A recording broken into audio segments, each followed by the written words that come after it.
प्यारे बच्चों नमस्कार। हमारा टॉपिक चला था वेक्टर के अंदर वेक्टर कैलकुलस का इंटीग्रल थ्योरम। लास्ट चैप्टर है ये। तो इसके बारे में हमने 3 टॉपिक्स के बारे में बताया था कि इसमें 3 टॉपिक्स कौन कौन से पढ़ने हैं। 3 टॉपिक्स कौन से हैं? Gauss divergence theorem, Stokes theorem और ग्रीन थ्योरम। तो गाउस डाइवर्जेंस थ्योरम के बारे में हमने बताया था। तो उसका टॉपिक के 2 क्वेश्चन हो चुके थे, तो हम उन क्वेश्चनों को थोड़ा सा आगे और बढ़ाते हैं। देखिए क्वेश्चन हम लेते हैं। सेकंड क्वेश्चन कि find Y square Z square I plus में Z square X square J plus में जेड स्क्वायर वाई स्क्वायर और के और डॉट में एन कैप डी एस, ये फाइंड आउट करना है। और जहां पर ये एस लिखा हुआ है सरफेस है जो धरातल है, उसके बारे में भी बता रहा है। वो धरातल किस चीज का है जो हमें सरफेस इंटीग्रल निकालना है। गाउस डाइवर्जेंस थ्योरम क्या काम करती है कि उसका एरिया फाइंड आउट करती है, कोई भी धरातल है, ठीक है। तो उसके बारे में बता रहा है। कहता है S part of the sphere, sphere का पार्ट है, पार्ट ऑफ स्फीयर, गोले का जो है सरफेस बता रहा है, ठीक है। और वो गोला है उसका फार्मूला भी दे रखा है, एक्स स्क्वायर वाई स्क्वायर और Z square is equal to 1। और क्या दिया हुआ है? Above the X Y plane, ठीक है, above the X Y plane.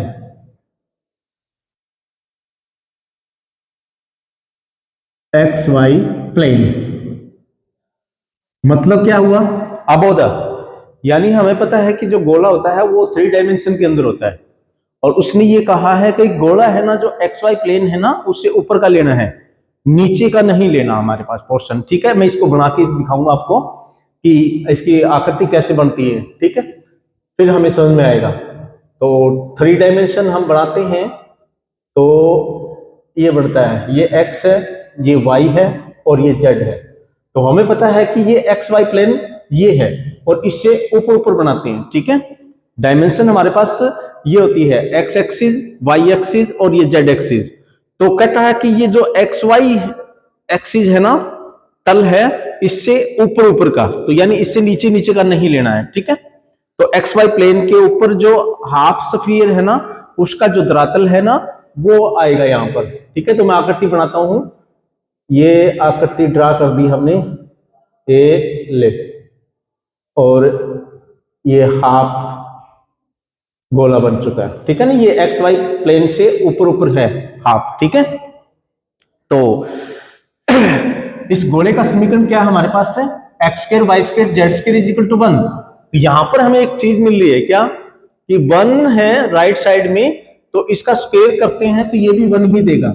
तो ये जो 1 होता है ये क्या होता है? रेडियस होता है, उस गोले का रेडियस होता है। तो हमें ये भी पता लग गया कि ये जो दूरी है वो 1 है, ठीक है।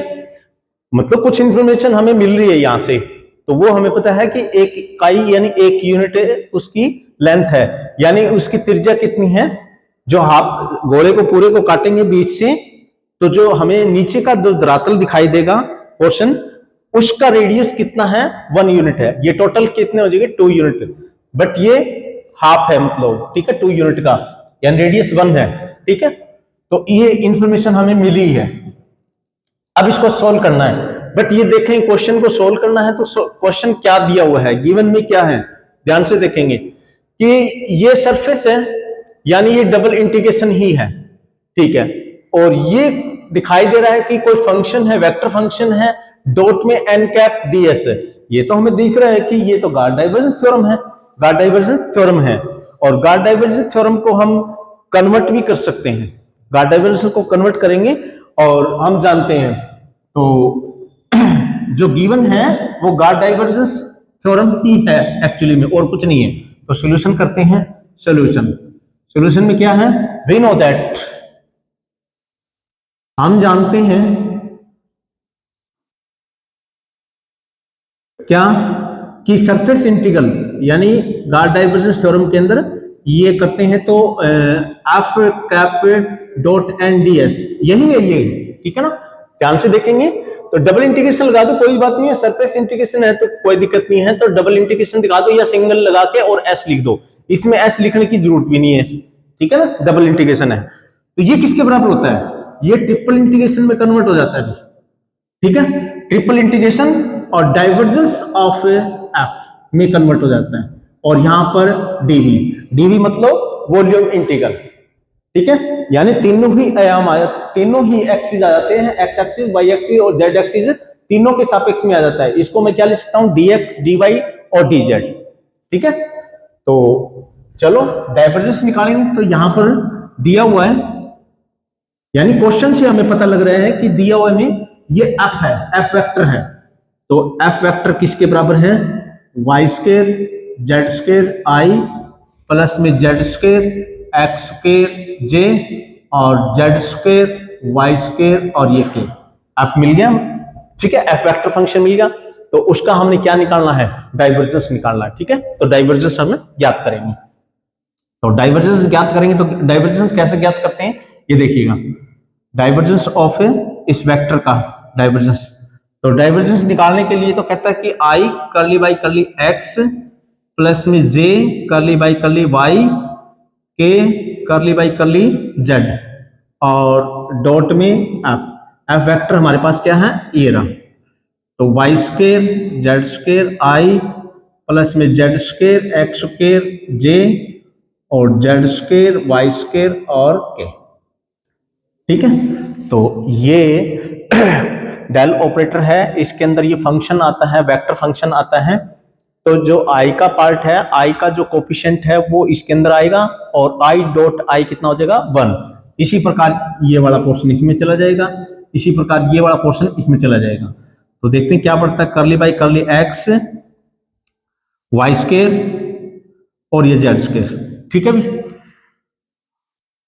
प्लस में और जे डॉट जे, ये हमारे पास क्या बन जाएगा, ये हमारे पास से 1 बन जाएगा और कर्ली बाई कर्ली वाई और Z square X square plus में के डॉट के, डॉट है बीच में, ये तो 1 बन जाए और कर्ली बाई कर्ली जेड और जेड स्क्वायर और वाई स्क्वायर, ठीक है भी।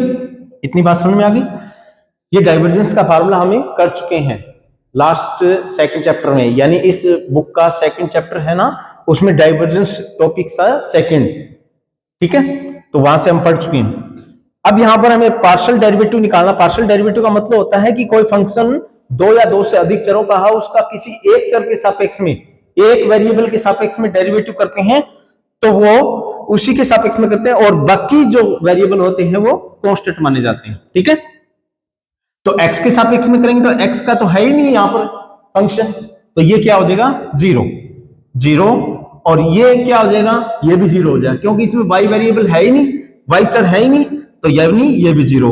प्लस में अब इसका z के सापेक्ष में है, हाँ z है, y स्क्वायर क्या है, कांस्टेंट, तो y स्क्वायर कांस्टेंट है और z स्क्वायर का डेरिवेटिव 2z, तो ये हमारे पास क्या बन जाएगा, डाइवर्जेंस 2z y स्क्वायर, ठीक है भी, 2z y स्क्वायर। dv क्या है, आल्सो dv dx dy और dz, तो यहां पे पुट कर देंगे। तो ये हमारे पास, यानी यहां पर क्या है, यही है क्वेश्चन, यानी ये क्वेश्चन इससे मेल खा रहा है, ठीक है।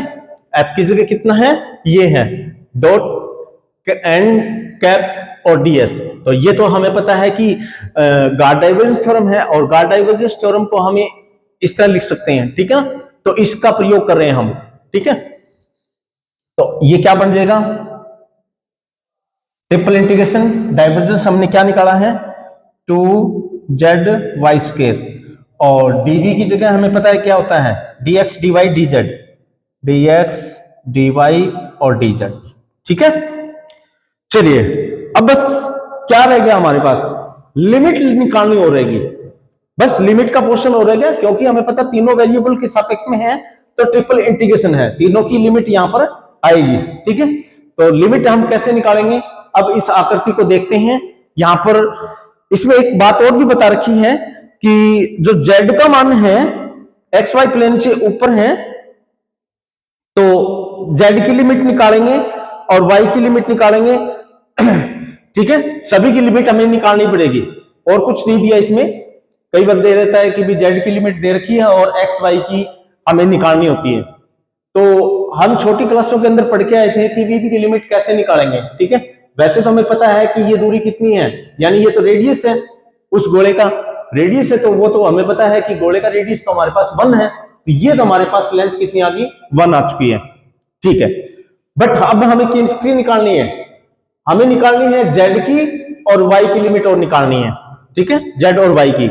हमें पता है कि इस ट्रिपल इंटीग्रेशन के अंदर, ट्रिपल इंटीग्रेशन का जब हम टॉपिक करेंगे तो किसी भी सरफेस का, यानी ठोस सरफेस है, उसकी लिमिट हम कैसे निकालते हैं, कुछ पोर्शन हम वहां पर भी पढ़ेंगे। ठीक है, तो मैं यहां पर बता देता हूं कि इसकी लिमिट कैसे निकाली जाती है। तो इस गोले का जो सरफेस है उसका समीकरण क्या है वो देखिए। तो ये है भाई x स्क्वायर प्लस में y स्क्वायर प्लस में z स्क्वायर और इज इक्वल टू 1। ठीक है, तो z की लिमिट निकालेंगे। z कहां से लेकर कहां तक है, z हमें पता है कि z धरातल है, वो नीचे तो गया ही नहीं है, z एक्सिस है ना, वो तो नीचे गया नहीं है, क्योंकि x y प्लेन से ऊपर ऊपर ही चलना है। तो z की लिमिट यहां से स्टार्ट होगी, तो यहां पर z इज इक्वल टू कितना है, 0, और यहां पर z कितना है, तो यहां पर हमें पता है कि इस गोले का जो समीकरण है वो कितना है, वो निकालेंगे। तो यहां पर z का मान निकालेंगे तो z कितना बन जाएगा, तो z is equal to plus minus में अंडरूट और X square Y square, X square plus में वाई स्क्वायर। ठीक है भी, बट हमें पता है कि हमें इस एक्स वाई प्लेन से नीचे जाना ही नहीं है, तो नहीं जाना है तो ये माइनस लिमिट नहीं रहेगी। क्यों, क्योंकि z का दूसरे साइड में जाते हैं तो माइनस में z वेक्टर के अंदर तो हमें पता है दिशा चेंज हो जाती है, तो यानी नीचे जब भी हम डायरेक्शन करेंगे तो वो हमें पता है कि माइनस में z हो जाएगा। ठीक है, तो उससे नीचे तो हमें जाना ही नहीं है, तो यानी नेगेटिव नहीं लेंगे, सिर्फ प्लस का ही लेंगे। तो हमें पता है कि भी z की लिमिट निकल चुकी है, अतः z की लिमिट 0 से, और z is equal to under root of X square plus में वाई स्क्वायर। ठीक है, इतनी बात समझ में आई। अब रह गई हमें पता है y की लिमिट, y की लिमिट। अब z एक्सिस को छोड़ दो भाई, z एक्सिस को छोड़ दो, y की लिमिट निकालते हैं, तो वो तो हमें पता है एक्स वाई प्लेन के अंदर ही चला गया है, एक्स वाई प्लेन के अंदर। तो z कहां से लेकर कहां तक है, z का मान नहीं सॉरी y का मान कहां से लेकर कहां तक है, y का मान यहां से लेकर और यहां तक है, और हमें पता है कि पीछे भी जाएगा, क्योंकि हमें पता है कि एक्स वाई प्लेन के अंदर जो y है वो एक कॉर्नर से दूसरे कॉर्नर तक, यानी उसका डायमीटर तक चलेगा। ठीक है, तो यानी इसको थोड़ा सा पीछे बढ़ाएंगे और यहां तक, तो जितनी दूरी ये है इतनी दूरी ये है, तो यहां पर इतनी ये z का मान निकाले, y का मान निकालेंगे तो ये नेगेटिव हो जाएगा, बस इतना ही फर्क पड़ेगा। और हमें पता है कि इस प्लेन के अंदर z परमानेंटली 0 होता है, तो इस समीकरण के अंदर, इस गोले के समीकरण के अंदर z का मान परमानेंट 0 पुट कर दो, तो क्या बचेगा, तो एक्स वाई प्लेन में z परमानेंट 0 होता है, तो ये क्या बन जाएगा, एक्स स्क्वायर प्लस में Y square is equal to 1, यानी वो सर्कल का समीकरण रह जाएगा। हमें पता है कि भी जो कोई कटोरा है उसको आप उल्टा कर देते हैं तो नीचे हमारे पास जो धरातल दिखाई दे वो एक सर्कल सा टाइप का दिखाई देगा। ठीक है, तो उसका समीकरण ये बच गया, उसका रेडियस भी यही है। तो y की लिमिट निकालेंगे, y की लिमिट निकालेंगे तो हमें पता है ये इधर चला जाएगा, तो यानी 1 माइनस में एक्स स्क्वायर और प्लस माइनस में। अब यहां पर क्या प्लस माइनस में दोनों ही लेनी पड़ेगी हमें। हमें पता है कि एक्स वाई प्लेन के अंदर ये गोला है वो इधर भी जा रहा है, तो अगर इधर पॉजिटिव मानते हैं y का मान तो इधर नेगेटिव हो जाएगा, तो यहां पर y का मान कितना होगा और यहां पर y का मान कितना होगा, तो एक्स वाई प्लेन के अंदर यहां पर y का मान कितना हो जाएगा, पॉजिटिव हो जाएगा, तो ये 1 माइनस में एक्स स्क्वायर, और यहां पर y का मान कितना हो जाएगा, नेगेटिव, यानी इसकी रिवर्स डायरेक्शन में, तो यानी माइनस में रूट ऑफ है 1 माइनस में एक्स स्क्वायर। ठीक है भी, मैंने थोड़ी सी गलती की यहां पर, z का मान जब निकाला था तो 1 माइनस में ये थोड़ी सी गलत किया अभी मैंने, z का मान निकाले हैं तो 1 माइनस में एक्स स्क्वायर, ठीक है ना, 1 माइनस में एक्स स्क्वायर माइनस में वाई स्क्वायर, ये थोड़ी सी गलती कर दी भी हमने, ठीक है। तो ये 1 माइनस में एक्स स्क्वायर माइनस में वाई स्क्वायर, ठीक है, ये थोड़ा ध्यान रखना, ठीक है। तो y की लिमिट कहां से, y is equal to minus negative से लेकर, छोटी रकम इसमें कितनी है नेगेटिव वाली, तो 1 माइनस में एक्स स्क्वायर से, और y is equal to plus का 1 माइनस में एक्स स्क्वायर, ठीक है। अब बात रहेगी लिमिट x की, x की लिमिट कहां कैसे निकालेंगे।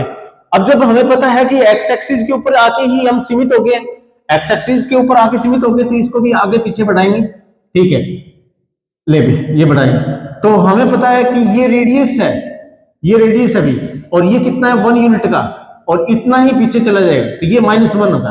तो x की लिमिट कितनी होगी, -1 से और 1 तक, क्योंकि हम अब एक लाइन के ऊपर सिमट के, एक लाइन के ऊपर की लिमिट ही बात है, यानी x एक्सिस की बात ही कर रहे हैं हम, ठीक है, कोई अब धरातल की बात नहीं कर रहे हैं। तो x की लिमिट कितनी है, -1 से लेकर 1 तक। तो अतः आकृति से x इज इक्वल टू -1 से और x इज इक्वल टू 1 तक, ले तीनों ही लिमिट निकल चुकी है हमारे पास।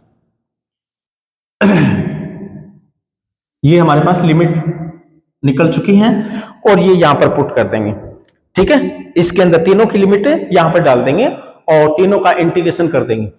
अब बात यही है कि हमें ये नहीं पता कि सबसे पहले इंटीग्रेशन ये किस चीज का है, z का है कि या y का है कि या x का है।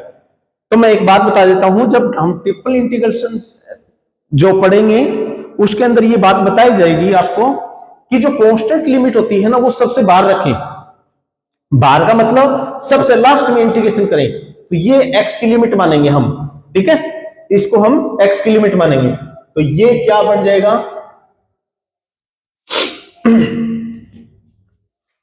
-1 से लेकर और 1 तक, और उसके बाद में हम चाहे y की लिमिट डालें या z की लिमिट डालें, वो इससे कोई फर्क नहीं पड़ता, बट थोड़ा सा ध्यान रखें कि जो वेरिएबल के अंदर लिमिट होती है ना, जो बड़ा वेरिएबल मतलब जिसमें वेरिएबलों की संख्या ज्यादा है, तो उसको सबसे पहले करें, ठीक है, और फिर कम होंगे उसके बाद में, और फिर लास्ट में कांस्टेंट का करेंगे। तो यहां पर z की लिमिट लिखेंगे 0 से लेकर, और z का मान कितना है रूट ऑफ 1 माइनस में एक्स स्क्वायर माइनस में वाई स्क्वायर, उसके बाद में y की लिमिट बच गई, और y की लिमिट कितनी है, माइनस में रूट ऑफ 1 माइनस में एक्स स्क्वायर से और रूट ऑफ 1 माइनस में एक्स स्क्वायर प्लस तक, ठीक है, और उसके बाद में यहां पर क्या है function 2z Y square, divergence 2 को निकाल सकते हैं, 2y z स्क्वायर, सॉरी कितना है z वाई स्क्वायर, ठीक है, और उसके बाद में क्या है dx डिवाइड dz। तो यहां पर z की लिमिट है तो dz लिख सकते हो, यहां पर y की है तो dy लिख सकते हो, और ये सबसे लास्ट में x की है तो यहां पर dx लिख सकते हो, ठीक है। अब हमें ये इंटीग्रेशन फाइंड आउट करना है। देखिएगा, जब भी ऐसे इंटीग्रेशन निकालते हैं तो फंक्शन हमें पता है मिक्सअप है z और y का, और z के सापेक्ष में करें तो y क्या रहेगा यहाँ पर कांस्टेंट है, क्योंकि ये बताया जाएगा वहां पर ट्रिपल इंटीग्रेशन जब हम पढ़ेंगे तो वहां पर सारी चीजें बताई जाएगी, ठीक है। तो ये थोड़ा सा पोर्शन आप याद रखिएगा। तो 2 -1 से लेकर 1 तक, और इंटीग्रेशन माइनस में रूट ऑफ 1 माइनस में एक्स स्क्वायर से लेकर और 1 माइनस में एक्स स्क्वायर तक, और अब ये इंटीग्रेशन करेंगे किसके रिस्पेक्ट में, z के रिस्पेक्ट में, z के रिस्पेक्ट में करेंगे तो कितना आएगा z स्क्वायर बाय में 2, और y स्क्वायर तो कांस्टेंट है तो ये y square as it is, ठीक है। और ये हमारे पास इंटीग्रेशन कंप्लीट हो चुका है इसका, और क्या बच गया dy बच गया और dx बच चुका है, और किसके इसकी लिमिट कितनी है, z इज इक्वल टू 0 से लेकर z is equal to root of 1 minus में x स्क्वायर माइनस में y स्क्वायर, ठीक है। देखिए अब हमें ध्यान रखना है कि जो लिमिट है z की है तो z की जगह ही रखना है y, और ये 2 तो कांस्टेंट है, और इस 2 को भी बाहर निकाल के इसको कैंसिल कर देंगे, तो ये क्या बन जाएगा भाई, -1 से लेकर और 1 तक 2 कैंसिल कर दिया, और y स्क्वायर को यहां पर निकाल सकते हैं आप, y स्क्वायर को रूट माइनस में एक्स स्क्वायर और रूट 1 माइनस में एक्स स्क्वायर, और ये 2 कैंसिल हो गया, y स्क्वायर को वही बाहर निकाल दिया, और अंदर लिमिट किसकी बच गई, सिर्फ जेड स्क्वायर की, जेड 0 से लेकर और रूट ऑफ 1 माइनस में एक्स स्क्वायर माइनस में वाई स्क्वायर तक, और डी वाई और डी एक्स।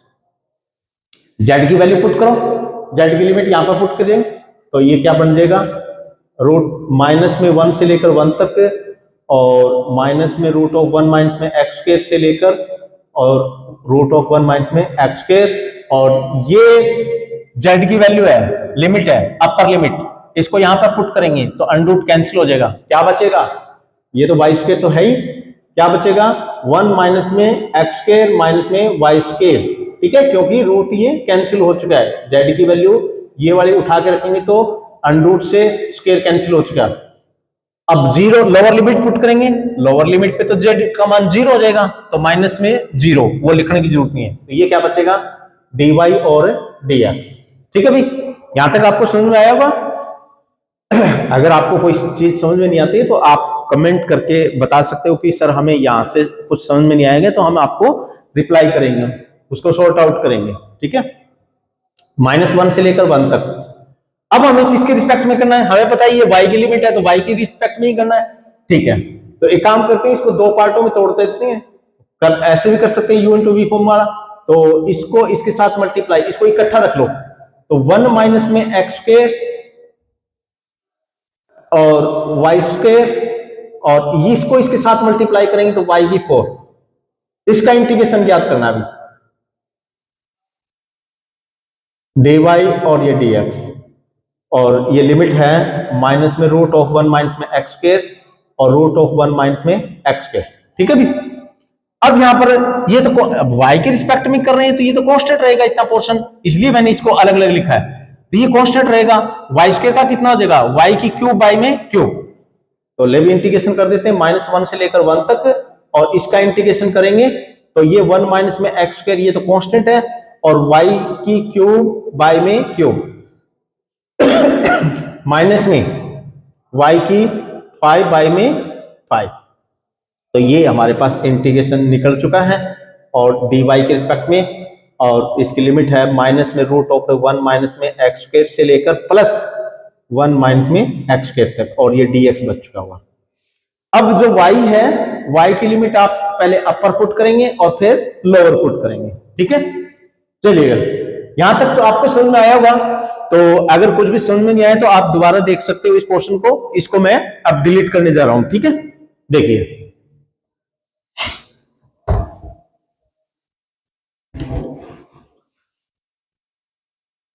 आगे क्या है, -1 से लेकर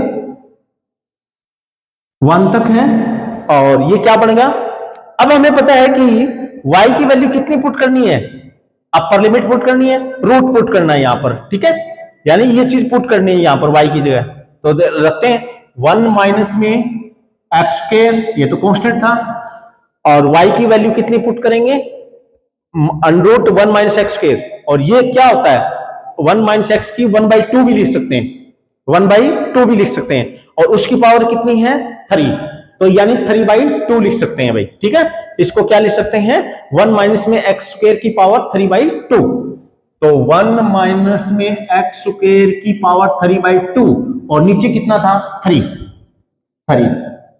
माइनस में, अब ऐसे इसको करें 1/5, और ऐसे ये भी तो सेम ही है, y की जगह कितना रखेंगे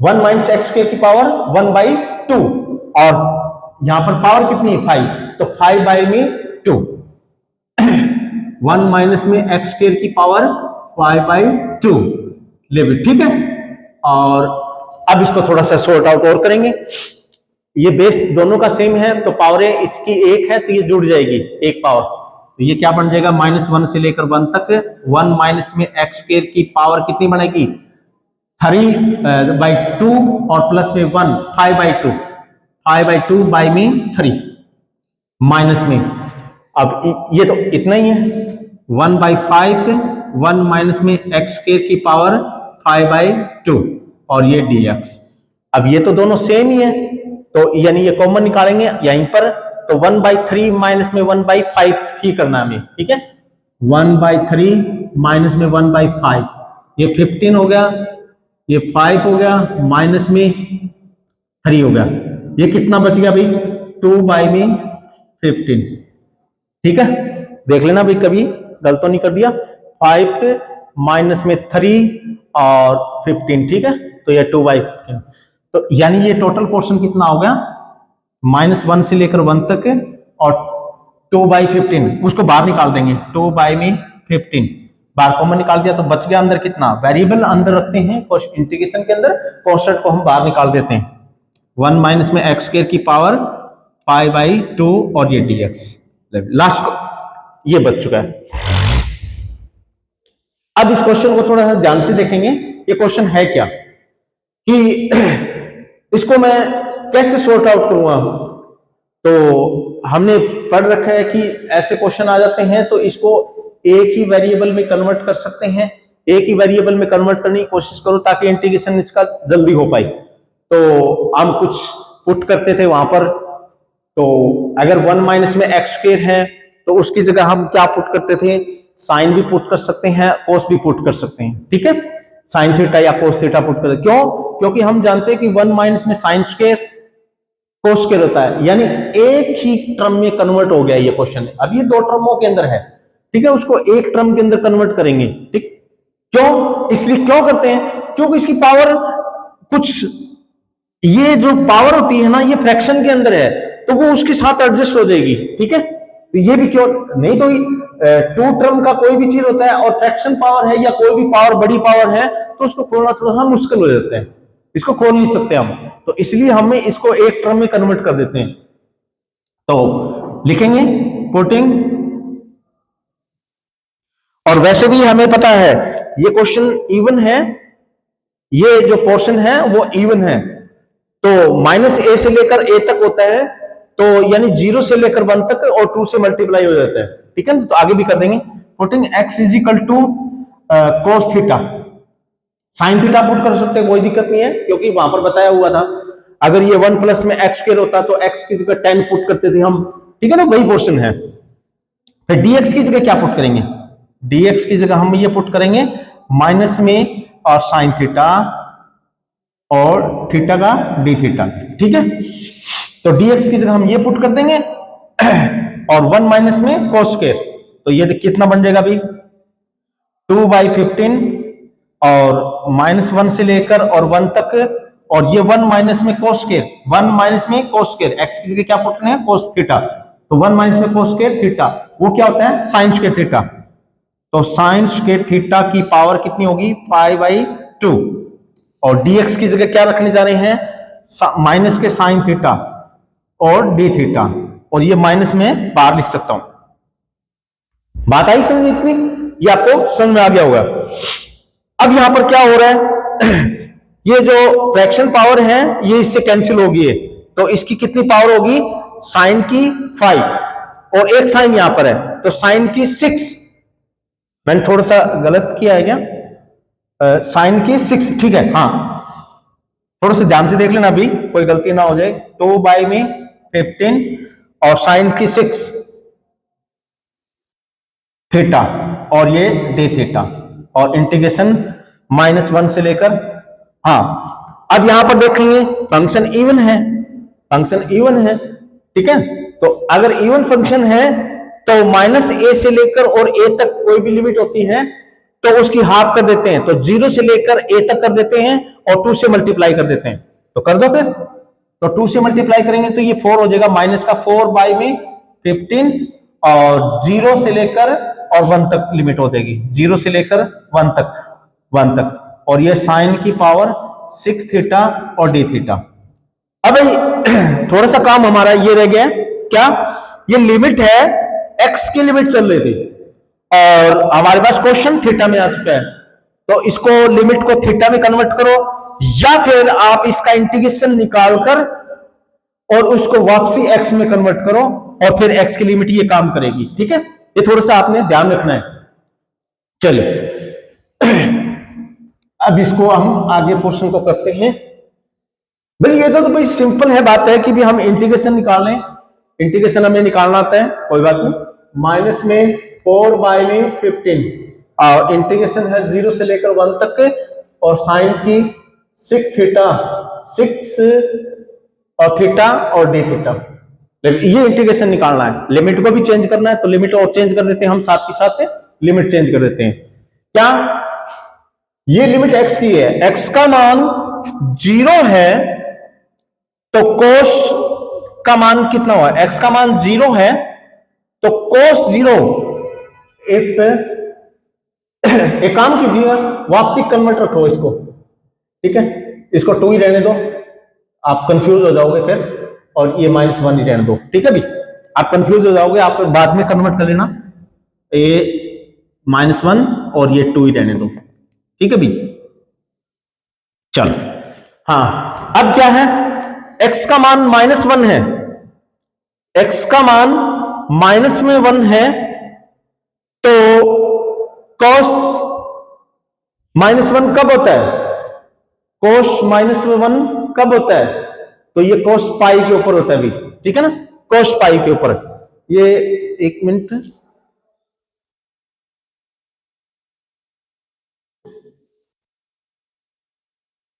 ठीक है भी, थोड़ी सी गड़बड़ तो नहीं कर दी है, sin 6 x की वैल्यू ठीक है,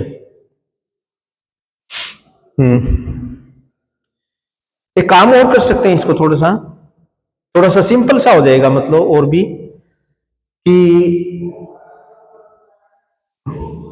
देखिए, थोड़ा सा मैं इसको पुटिंग में वैसे निकाल सकते हैं, बट उसमें डबल काम करना पड़ेगा। एक मिनट रखिए, मैं थोड़ा सा चेंज कर रहा हूं बस, और कुछ नहीं है, बस ये थोड़ा सा चेंज कर रहा हूं, थोड़ा सा, एक मिनट देखिए क्या, x की वैल्यू sin थीटा पुट कर रहा हूं, क्योंकि ये निकालना थोड़ा सा आसान हो जाता है। x का मान sin थीटा पुट करेंगे तो 1 माइनस में sin स्क्वायर कितना होता है, cos, ठीक है, बस बाकी यही रहेगा, जो sin था वहां पर cos आ जाएगा, बस और कुछ नहीं है। तो ये नहीं, cos की पावर 5 और ये 5 थीटा, और फिर उसके बाद में x की जगह dx की जगह कितना आ जाएगा भाई, ये cos थीटा और d थीटा आ जाएगा, तो यहां पर cos थीटा और डी थीटा बन चुका है, ठीक है। मैं कुछ नहीं किया मैंने, मैं x की जगह, क्योंकि थोड़ा सा इजी होता है कैलकुलेट करना, क्यों देखना तो ये कितना हो जाएगा, cos की 6 थीटा और ये डी थीटा, ये भी इवन ही फंक्शन है, कोई दिक्कत नहीं है, वही है, मतलब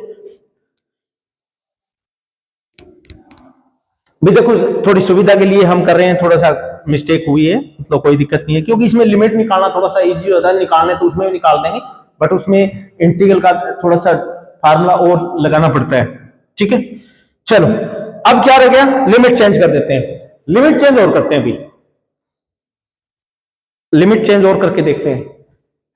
क्या ये लिमिट किसकी थी, एक्स की थी, बट हमने क्वेश्चन को थीटा में कन्वर्ट कर दिया, तो यहां पर करो, आप पुट करो, if x is equal to -1, x का मान -1 है, तो साइन थीटा कब -1 होता है, तो थीटा की वैल्यू ऐसी क्या डालें कि -1 रह जाए, तो हम जानते हैं कि माइनस में π/2 पर साइन माइनस में π/2 क्या होता है, -1 होता है, तो थीटा की वैल्यू कितनी आ गई, then theta is equal to minus में π/2, if x is equal to +1, 1 कब देता है साइन, जब थीटा इज इक्वल टू π/2, तो थीटा इज इक्वल टू π/, तो this implies theta is equal to π/2, ठीक है। तो ये क्वेश्चन किस में कन्वर्ट हो गया, माइनस का 2/15 और माइनस में π/2 से लेकर π/2 तक, और cos की पावर 6 थीटा और d थीटा, ठीक है, यहां तो हो चुका। अब ये इवन फंक्शन है, तो -a से लेकर और a तक लिमिट होती है, तो हम जानते हैं कि इसके आधा मिड पॉइंट क्या होता है, 0 से लेकर π/2 तक कर दो, हमें फार्मूला पता है कि -a से लेकर a तक fx dx किसके बराबर बन जाता है, 2 और इसके मिड में लिमिट क्या होती है 0, यानी -a से और a के बीच में मिड पॉइंट क्या होता है 0। तो 0 से लेकर और a तक यहां पर कर देते हैं, तो आधा पोर्शन ये रह गया, आधा ये रह गया, ठीक है, तो डबल हो गया fx और dx। बट ये कब होता है, बात ये भी तो है, ये कब होता है जब फंक्शन fx इवन हो, यानी सम फंक्शन हो। हमें बताया ये सम फंक्शन है, थीटा की जगह माइनस में थीटा पुट करेंगे तो cos 6 थीटा ही आएगा, तो इवन फंक्शन था तो ये कर सकते हैं, ताकि हमें डबल लिमिट ना निकालना पड़े, ठीक है। तो ये क्या बन जाएगा, 2 बार आ गया 2, ये 4, माइनस में 4 बाई में 15, और ये लिमिट 0 से लेकर पाई बाई 2 तक, और cos 6 थीटा और d थीटा। अब इसको हमें सॉल्व करना है। अभी एक प्रमेय पढ़ी थी हमने, डी मूवियर्स, उसने ये बताया था, ये फार्मूला आप नोट कीजिएगा, आगे भी पढ़ेंगे हमें इसके बारे में, जब इंटीग्रल कैलकुलेट करेंगे तब उसके अंदर ये पढ़ेंगे फार्मूला। बीटा गामा फंक्शन है, वहां पर भी हमें इस पोर्शन मिलेगा, तो वहां पर ये फार्मूला पढ़ेंगे। मैं पहले लिखवा देता हूं क्या, कि कोई भी इंटीग्रेशन 0 से लेकर पाई बाई 2 और कोस की power n theta d theta, sine भी हो सकता है, कोई जरूरी नहीं है, यहां पर कोस हो या साइन हो, दोनों का फार्मूला सेम होता है, ठीक है। 0 से पाई बाई 2 होना जरूरी है, और कोस की power n theta d theta, तो इसका फार्मूला क्या होता है मैं लिखवा देता हूं। देखो ये n के ऊपर है, और n कोई नंबर मिलेगा पॉजिटिव धनात्मक नंबर होना चाहिए, ठीक है। तो ये n a कम कर दो, उसके बाद में फिर क्या करोगे, एक n कम कर दो, n माइनस में 2, n माइनस में 3, n माइनस में 4, n माइनस में 5, इनको ब्रैकेट में लिखो और चलने दो। लास्ट में ये चलता जाएगा, लास्ट में 1/2 आएगा या 3/2 आएगा, ठीक है, 1/2 आएगा या 3/2 आएगा, इनमें से कोई भी, जो भी है n पे डिपेंड करता है वो तो, और ये चलता जाएगा, ठीक है। ये फार्मूला बन चुका है, बट एक चीज और लिखनी है, क्या, लास्ट में एक चीज और लिखनी है, क्या, कि अगर जो n सम संख्या है, यानी इवन संख्या है, तो उसके पीछे पाई बाई 2 लगाना है अभी, बस ये थोड़ा ध्यान रखना, पाई बाई 2 लगाना। स्टार लगा दिया, अभी स्टार क्यों लगा दिया, स्टार का मतलब क्या है, जब भी स्टार के बारे में बता रहा हूं, जब n सम संख्या है, सम संख्या है, तो पाई बाई 2 लगाना है, यानी मल्टीप्लाई में, और जब n विषम है, विषम संख्या है, तो पाई बाई 2 नहीं लगाना। ये भाई याद करना है, क्योंकि वहां पर तो हम बताएंगे क्यों लगाते हैं क्यों नहीं लगाते हैं, जब इंटीग्रल कैलकुलस पढ़ेंगे जब हम, तो वहां पर मैं इसको डिटेल में बताऊंगा, अभी तो आपने सिर्फ फार्मूला याद रखना है, ठीक है। तो ये कर देंगे, चलिए देखिए, तो ये क्या बन चुका है, माइनस में 4 बाई में 15, ठीक है। अब n 0 से पाई बाई 2 है, ठीक है, इसके मुताबिक 0 से पाई बाई 2 है, ठीक है, इसको ध्यान नहीं देखना। अब n देखेंगे यहां पर, कोस n कितना है 6 है, तो मैंने क्या लिखा था 6, एक कम 5, फिर एक कम 4, फिर एक कम, इस प्रकार से लिखते जाएंगे। तो लिखेंगे 6, 5 एक कम, 4 एक कम, 3 एक कम, 2 और एक कम 1, यानी जब तक 0 ना आ जाए तो उससे पहले वाला पोर्शन तक ही हम, ये तो 3/2 आएगा या 1/2 आएगा, ठीक है, लास्ट में कोई दिक्कत नहीं है, बस 0, अब हमें पता 0 आने वाला है तो वो नहीं लिखना। चलो बंद कर देंगे, ये मल्टीप्लाई में सारे, ऊपर वाले मल्टीप्लाई में है, नीचे वाले मल्टीप्लाई में। अब क्या देखना है, फार्मूले के मुताबिक n क्या थी, सम संख्या थी, सम संख्या थी, तो पाई बाई 2 और लगा दोगे, तो पाई बाई 2 और मल्टीप्लाई में कर दो, और ये हमारा फाइनल आंसर आ जाएगा भाई। माइनस में जो कैंसिलेशन करना वो कर दो, कितना होगा, 4 से 4 कैंसिल हो चुका है, और 5 3 15, और ये भी कैंसिल हो चुका है, ठीक है, और ये कितना हो गया भाई 6 24, यानी पाई बाई में, और ये 24, ठीक है भी, इतना बन चुका है ये। ठीक है, तो ये हमारे पास फाइनल आंसर हो चुका है। और सरफेस इंटीग्रल है, ये कई बार नेगेटिव आ जाता है, वेक्टर के अंदर नेगेटिव आ जाता है, तो ये सिर्फ डायरेक्शन की बात होती है, तो आपने इसको पॉजिटिव मान के चलेंगे। हमारा आंसर फाइनल π/24 यूनिट होगा, स्क्वायर यूनिट होगा। ठीक है, नेगेटिव के ऊपर आप ये मत सोचना कि भी ये नेगेटिव हो रहा है तो यानी नेगेटिव कभी सरफेस इंटीग्रल नहीं होता, तो ये वेक्टर की वजह से हो रहा है। ठीक है, तो ये हमारे पास फाइनल आंसर है। चलिए नेक्स्ट क्वेश्चन करके देखते हैं।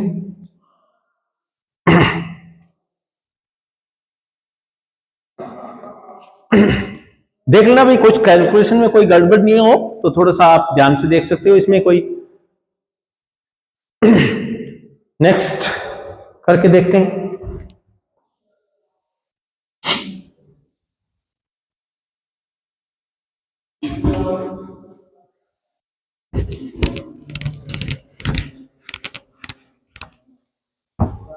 इसकी कैलकुलेशन थोड़ा दोबारा करना, मेरे को थोड़ा सा डाउट है इसमें कि इसमें 2 और आएगा, मतलब कैंसिलेशन और होगा इसमें शायद। ठीक है, तो थोड़ा आप ध्यान से देख लेना, कोई दिक्कत नहीं है।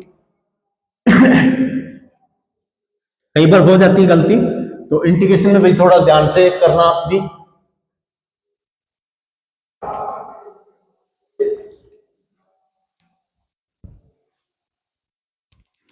एक एग्जांपल और लिखते हैं।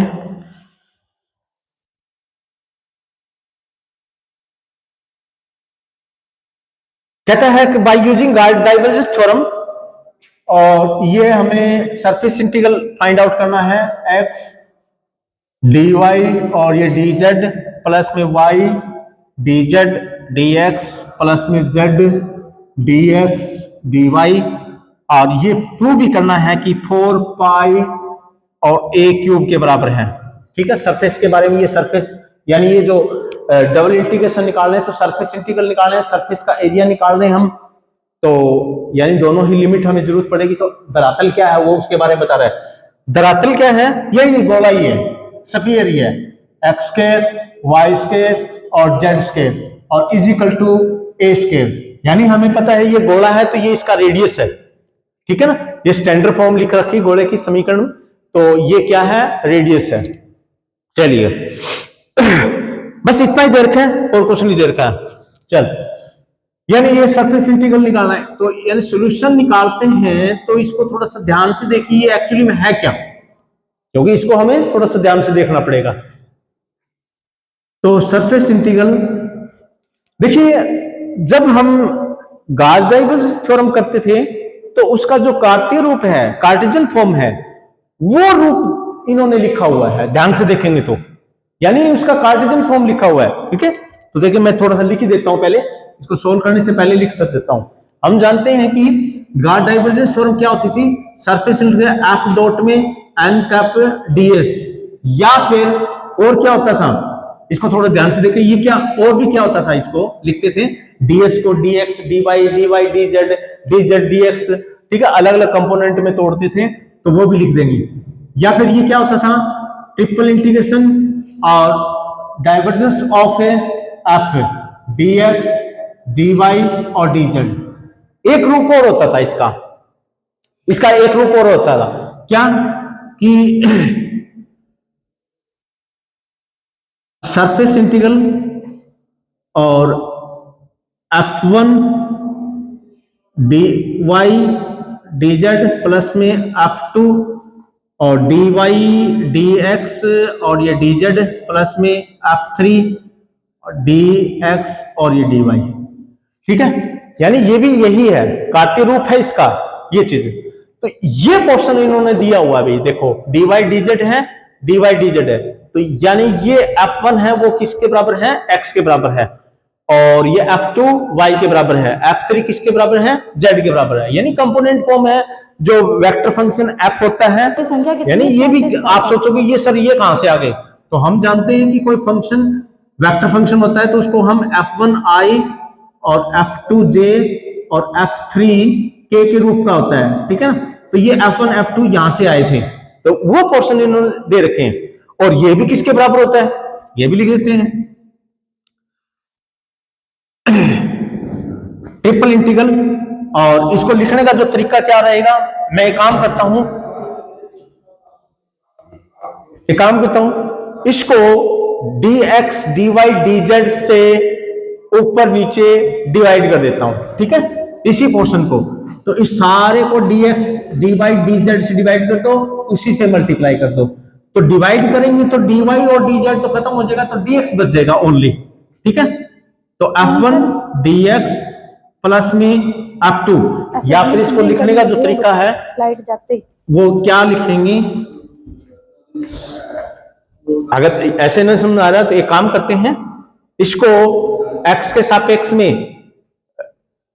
डेरिवेटिव यहां पर कर देते हैं, dx dy और dz से ऊपर नीचे, और ये ले भी थोड़ा सा समझ में आ जाए, dx dy और dz, ठीक है, आपको समझ में आ जाएगा ये क्या बन रहा है, ठीक है।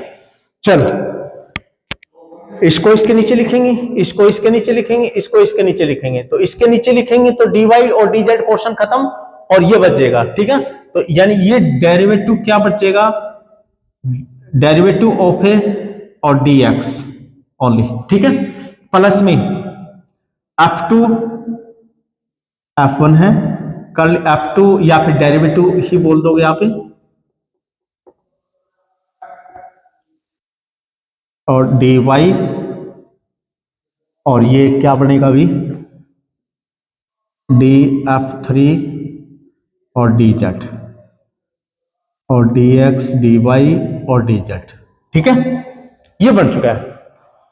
अब ये फंक्शन f क्या था, तो f को ध्यान से रखेंगे तो यानी f क्या होता है, f1 i प्लस में f2j, बट ये f1 f2 f3 f1 f2 f3 जब इसको इससे कंपेयर करवाया था तो f1 की वैल्यू कितनी आ गई थी, x, ठीक है ना, तो xi, और ये f2 की वैल्यू कितनी आई थी, y, तो xi yj और zk है, तो f1 कितना है, x है, f2 कितना है, y, f3 कितना है, z है, ठीक है, ट्रिपल इंटीग्रेशन, और f1 कितना है, x का x के सापेक्ष में डेरिवेटिव करेंगे तो 1, तो ये 1 आ गया, और ये भी 1 और ये भी 1, और ये कितना है, dv है वैसे तो, चल अब ये कितना होगा, 3 कांस्टेंट है, तो कांस्टेंट को बाहर निकाल देंगे, और बाहर निकाल देंगे तो dv, और इसके बारे में मैंने बताया था लिमिट की जरूरत नहीं पड़ेगी, यानी जो वो धरातल था, यानी जो वो सॉलिड स्फीयर था उसका वॉल्यूम निकालना है, तो अगर उसका रेडियस हमें पता लग जाए तो हम वॉल्यूम निकाल सकते हैं, हमें लिमिट की जरूरत नहीं पड़ेगी यहां पर डायरेक्ट, क्यों, फंक्शन तो है ही नहीं, यहां पर यूनिट फंक्शन है, यूनिट फंक्शन है तो हमें जरूरत नहीं पड़ती फिर उस फंक्शन की, फिर उस धरातल के बारे में पता होना चाहिए, यानी ये धरातल है किस चीज का, तो वो तो गोले का है, तो गोले का धरातल है, तो वो उसका वॉल्यूम निकालना है, उसका वॉल्यूम किसने के बराबर होगा, 3, तो गोले का वॉल्यूम किसके बराबर होता है, 4/3 पाई r, r रेडियस उसका कितना था, रेडियस हमें पता है a था, और उसका कितना है, क्यूब, तो a की क्यूब, तो 3 से 3 कैंसिल हो गया, तो ये कितना बन गया, 4 पाई a क्यूब यूनिट, ठीक है भी, तो ये उसका सरफेस एरिया बन चुका है जो गोला था हमारे पास, ठीक है। तो बाय यूजिंग गॉस डाइवर्जेंस, अब बच्चे सोचेंगे सर इसकी जरूरत ही नहीं थी, ठीक है, इसकी जरूरत ही नहीं थी, गोले का सरफेस एरिया तो हमें पता है कि 4 पाई a क्यूब होता है, तो हम क्यों इतना, बट उन्होंने क्वेश्चन के अंदर मेंशन किया हुआ है by using Gauss divergence theorem, ठीक है, तो ऐसे एग्जाम में देगा आपको, ये तो वैसे एक लाइन 1 लाइन क्वेश्चन था भी, ठीक, बट हमें तो कुछ क्वेश्चन के अंदर डाइवर्जेंस थ्योरम का प्रयोग करना था, और उसकी हेल्प से हमें इसका सरफेस इंटीग्रल निकालना था, ठीक है। आगे देखिएगा, 1-2 क्वेश्चन और देखते हैं। हाँ, ये जो एग्जाम्पल नेक्स्ट है ये इंपॉर्टेंट है, कई बार परीक्षा के अंदर पूछ लिया जाता है, कहता वी वॉल्यूम है enclose by surface S, V तो वॉल्यूम को डिनोट करता है, वॉल्यूम, अगले क्वेश्चन में ये दे रखा है कि वी इज वॉल्यूम, यानी आयतन है, और किसका, कोई एक धरातल दे रखा है उसके द्वारा घिरा हुआ धरातल है, तो एस क्या है, एक सरफेस है, धरातल है, भी शॉर्ट रूप में लिख रहा हूं क्वेश्चन को, और कुछ नहीं कर रहा, ताकि दोबारा दोबारा हमें देखने की जरूरत ना पड़े। क्या करना है, नंबर 1,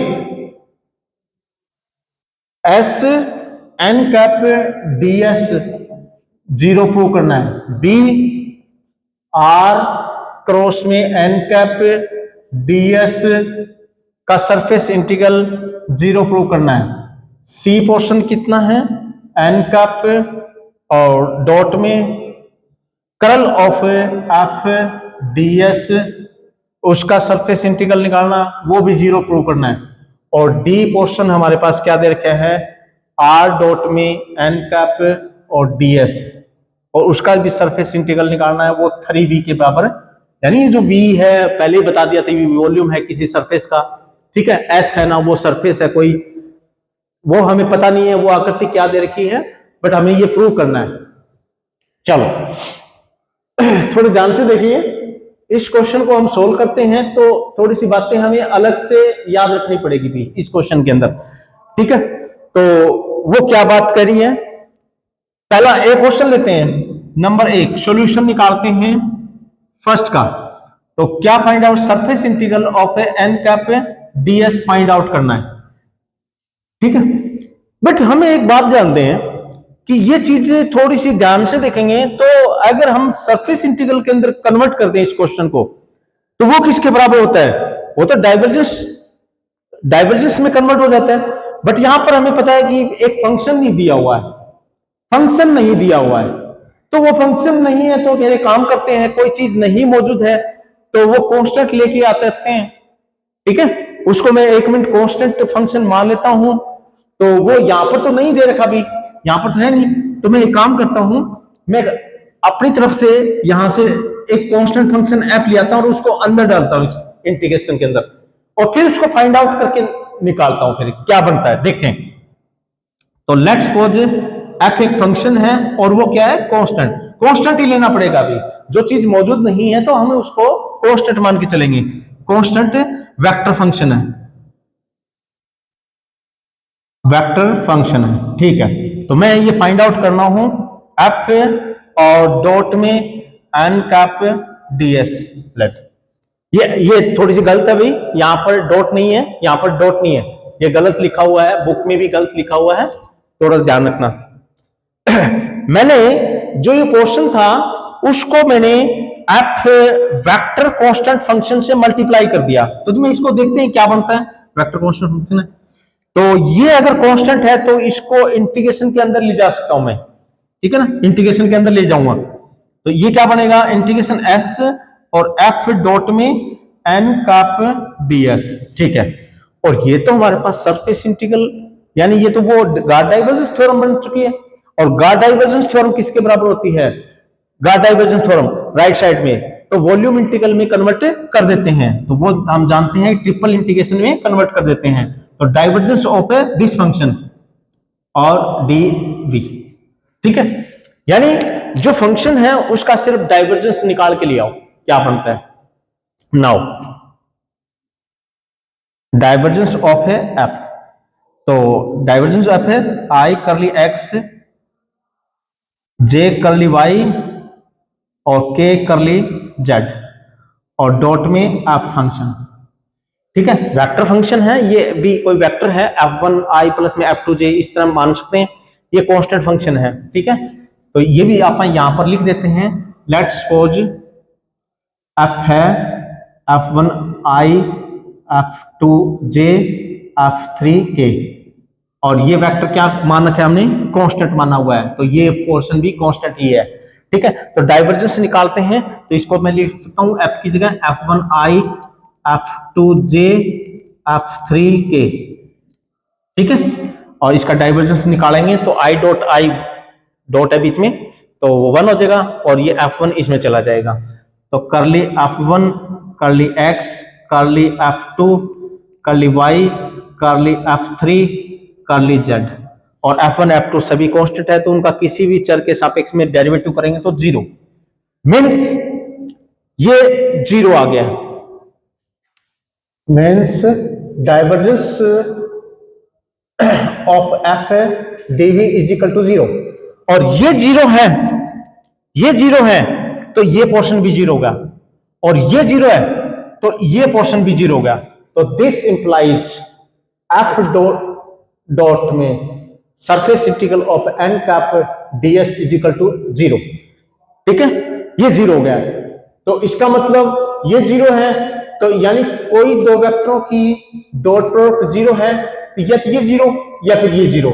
ये वेक्टर फंक्शन कांस्टेंट है, वो तो मैंने 0 लेके ही नहीं चला, वो नहीं लेके, तो यानी ये 0 होना पड़ेगा। तो यानी S N cap ds is equal to 0, तो ये हमारा पास प्रूफ हो गया अभी। तो इसी प्रकार ये पोर्शन और ये पोर्शन यानी बी और सी इसी प्रकार ही आप सिद्ध करोगे, अपने आप कर सकते हो, कोई दिक्कत नहीं है। आप कहोगे सर इसको मैं सोल्व कैसे करूंगा, तो इसके अंदर भी आप एक कांस्टेंट फंक्शन लेके चलोगे और अंदर ले आओगे। ठीक है, तो बी पोर्शन में थोड़ा सा मैं बता देता हूं। तो लेट्स सपोज f एक वेक्टर फंक्शन है, f1i प्लस में f2j प्लस में f3k वेक्टर फंक्शन है, कांस्टेंट है। ठीक है, तो मैं मल्टीप्लाई कर देता हूं s r क्रॉस में n कैप और ds, मैं इसको डॉट करवा देता हूं भाई अपनी तरफ से और इसको सोल्व करता हूं, क्या बनता है। अंदर ले आओ, कांस्टेंट फंक्शन है तो अंदर ले आ सकते हैं।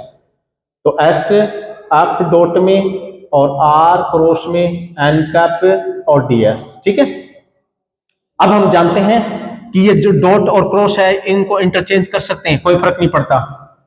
ठीक है, क्योंकि हमें बनाना क्या है, बात यह आई है कि आप जा कहां रहे हो, तो हमें कहां पर जाना है कि ये जो डाइवर्जेंस थ्योरम है वो बनानी है हमें कैसे न कैसे, यानी एन कैप को ds के साथ रखना है, बाकी को डॉट में रखना है, ऐसे करना है।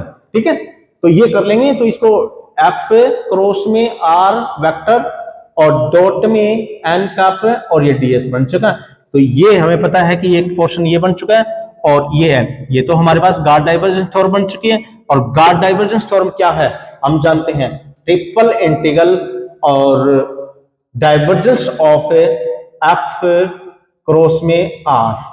ठीक है, f क्रॉस में r और dv। अभी इसके बारे में हमें थोड़ा सा पता होना चाहिए। ये चीज मैंने जो इसका सेकंड चैप्टर था उसके अंदर मैंने बताई हुई है, इसको थोड़ा सा ध्यान से नहीं, हाँ उसकी जो प्रॉपर्टी होती है तो वहां पर हमने बताया था डाइवर्जेंस ऑफ f और क्रॉस में r, कोई दो वेक्टर है यानी ये चीज है, तो इसको हमें कैसे फाइंड आउट करते हैं। तो f डॉट में और करल ऑफ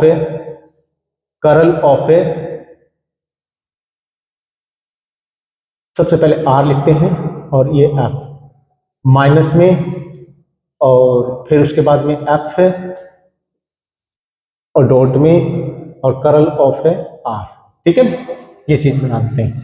f कांस्टेंट है, कांस्टेंट का करल 0 हम जानते हैं, और r वेक्टर है उसका करल निकालते हैं, तो वो भी वहां पर हमने पढ़ चुके हैं 0 है। ठीक है, 0 माइनस में 0 यानी 0, यानी ये पोर्शन कितना आ गया 0, ये 0 यानी ये 0, ये 0 यानी ये 0, ये 0 यानी ये 0। दिस मीन्स f डॉट में और सरफेस इंटीग्रल r क्रॉस में n cap ds is equal to 0। और ये 0 तो हमें पता है कि दो डॉट प्रोडक्ट 0 है, तो या तो ये 0 या ये 0, बट फंक्शन तो कांस्टेंट लिया था वो तो 0 है ही नहीं, तो यानी ये पोर्शन 0। तो this means surface integral r cross में n कैप और ds इज इक्वल टू 0, यही सिद्ध करना था। इसी प्रकार आप ये करोगे। ठीक है, इसमें हमें ऐसा करने की जरूरत नहीं है, इसको आगे पोर्शन को आगे लिखेंगे और इसको पीछे लिखेंगे, तो ये फंक्शन अपने आप में बन चुका है। और फिर उसका हमें क्या निकालना पड़ेगा, डाइवर्जेंस में कन्वर्ट कर देंगे। और डाइवर्जेंस ऑफ करल ऑफ f है ऑलरेडी 0, डाइवर्जेंस ऑफ करल ऑफ f है ऑलरेडी 0 भाई। ठीक है, तो इस प्रकार से हमें इसको सॉर्ट आउट करेंगे।